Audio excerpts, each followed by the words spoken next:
سلام به همه دوستان و همراهان عزیزم. امیدوارم کارهاتون طبق برنامه ریزی هاتون پیش بره و هر چیزی که به خیر و صلاحتون هست به بهترین و راحت ترین شکل ممکن براتون اتفاق بیفته. قبل از شروع فال امروز لازم میدونم این نکته رو متذکر بشم که چند روزی هست زیرنویس هم به ویدیوهای ما اضافه شده، هم زیرنویس فارسی و هم انگلیسی، و اگر این زیرنویس ها مورد نیاز شما هست میتونید زبان مورد نظرتون رو انتخاب بکنید و ازش استفاده بکنید. بیشتر از این وقتتون رو نمیگیرم، با هم آماده میشیم برای گرفتن فال امروز. هر نیتی که در ذهنتون دارید، نیت کاری، تحصیلی، احساسی، ازدواج و طلاق، هر نیتی که دارید انجام بدید. تا چند ثانیه دیگه میریم سراغ دیوان و من غزل و تفسیرش رو براتون میخونم.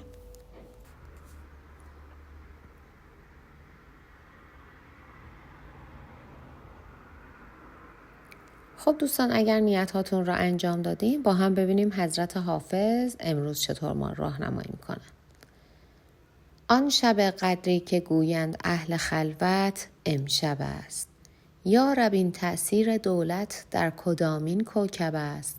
تا به گیسوی تو دست ناسزایان کم رسد. هر دلی از حلقه‌ای در ذکر یارب یارب است. کشته چاه زنخدان تو هم کز هر طرف 100,000 گردن جان زیر طوق غبغب است. شهسوار من که مه آینه دار روی اوست.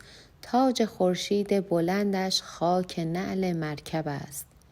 عکس خوی بر عارضش بین کافتاب گرم رو.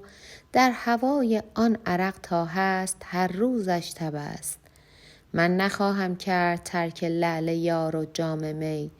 زاهدان معذور داریدم که اینم مذهب است.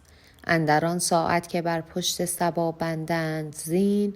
با سلیمان چون برانم من که مورم مرکب است. آن که ناوک بر دل من زیر چشمی میزند. قوت جان حافظش در خنده زیر لب است. آب حیوانش ز منقار بلاغت میچکد. زاغ کلک من به نامیزد چه عالی مشرب است. خب دوستان، در تفسیر این غزل حافظ میگه تا الان تلاش‌های زیادی برای رسیدن به مقصدتون کردید، ولی الان موقعیت مناسبی به شما رو میاره و باید تصمیم نهاییتون رو بگیرید. به جرئت میشه گفت که به زودی شاهد موفقیتتون خواهید بود. در راهی که پیش رو دارید ثابت قدم و مطمئن حرکت کنید و بدونید که شانس در خونه شما رو زده. و این مورد رو هم اضافه کنم که توفیق شما در گرو مردمداری و توجه به دانش و اندیشه‌های متعالی هم هست تا اونها رو به عنوان چراغ راه ازشون بهره بگیرید. ستاره اقبال شما در حال درخشیدن هست. در راهی که بهش ورود میکنید پیروز میشید. به مقام منحصر به فردی دست پیدا میکنید. به خودتون و توانمندی هاتون تکیه کنید و از تلاش هاتون دست بر ندارید. استفاده درست از توانایی هاتون، شناخت درست از توانایی هاتون میتونه شما رو در راه رسیدن به هدفتون و در راه رسیدن به موفقیت کمک بکنه. و باید بدونید که شناخت و استفاده درست از توانمندی ها یکی از راهکارهای مهم موفقیت هست. حافظ میگه به زودی برای شما فرصت مساعدی فراهم میشه. بخت و اقبال به شما رو میاره و زمان کامیابی شما فرا میرسه. برای رسیدن به مقصدتون به خداوند متوسل بشید. از خداوند کمک بخواید و از تأثیر دعا غافل نشید.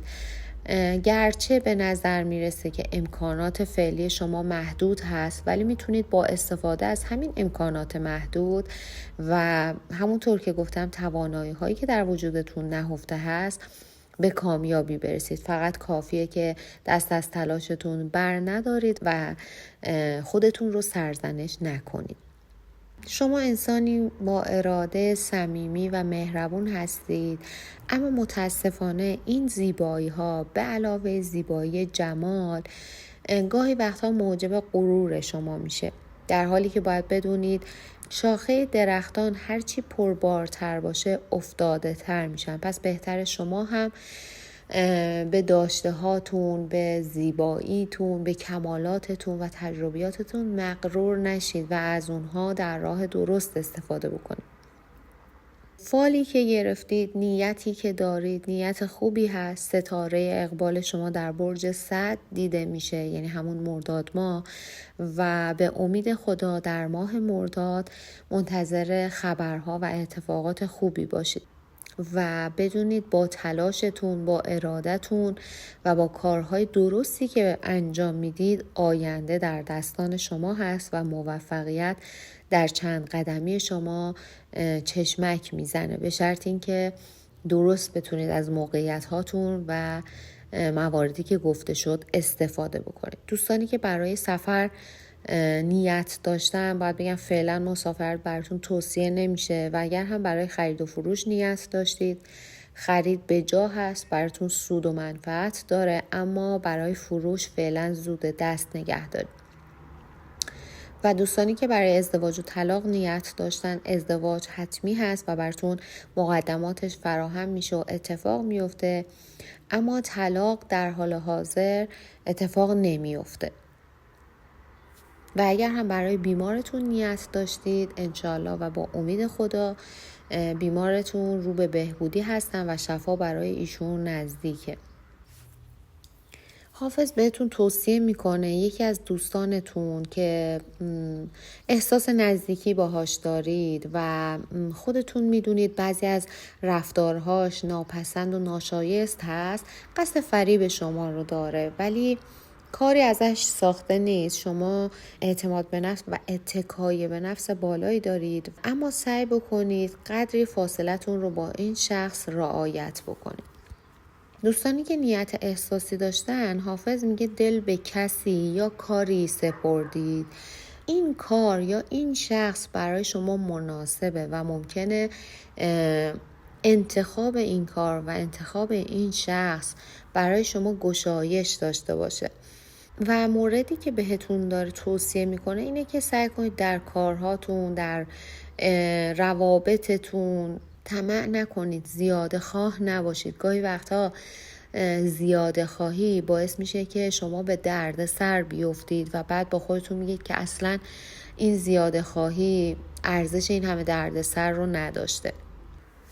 و اگر هم در حال حاضر با شخصی در رابطه هستید، رابطه احساسی، رابطه کاری با همکارتون، حافظ بهتون میگه اون شخص خیلی شما رو دوست داره چون منافع شما با هم پیوند خورده، موفقیت شما با هم پیوند خورده، ولی یکی از شما دو نفر زیاده طلب هستید و به حق خودتون خیلی قانع نیستید. همونطور که بالاتر بهش اشاره کردم که زیاده خواهی نکنید، مجدد اینجا داره تکرارش میکنه و بهتون توصیه میکنه که این مشکلات شما با کمی گذشت در راه رفاقت، در راه همکاری قابل حله و اصلا هیچ جای نگرانی برای شما وجود نداره.